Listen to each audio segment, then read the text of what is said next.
need for federal government to fully implement the Right to Food and Food Act signed into law by former President Muhammadu Buhari has been brought to the front burner.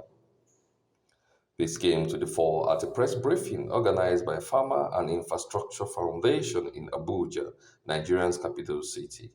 President of the foundation, Professor Bolagade Ayola said, it is high time the present administration of Bola Ahmed Tinubu begin the implementation of the act, as food is also a fundamental human right.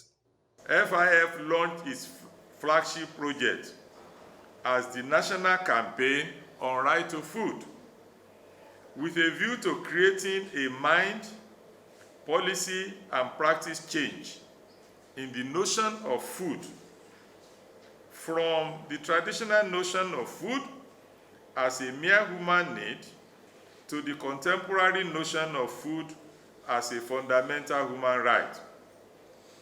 Following this initiative, the campaign had attracted the attention of and support of Oxfam Novib in the Netherlands to have a successful head start, and later the attention of Oxfam GB in the United Kingdom to gather momentum with the subsequent establishment of the Voices for Food Security, which is a consortium of similarly like-minded non-state organizations working in the food sector.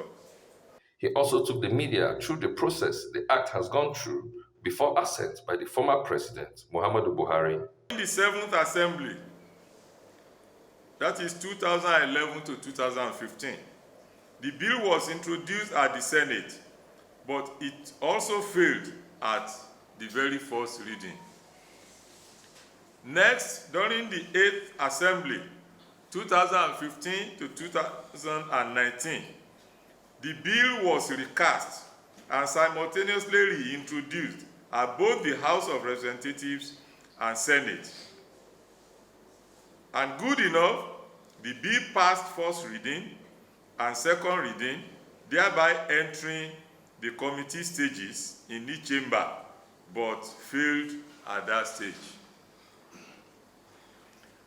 During the 9th Assembly, that is 2019 to 2023, the bill was reintroduced at both chambers, and it passed the first reading, second reading, and progressed to committee and third reading stages in quick succession, following which it finally passed the third reading stage at each chamber and also scaled the conference committee of both chambers.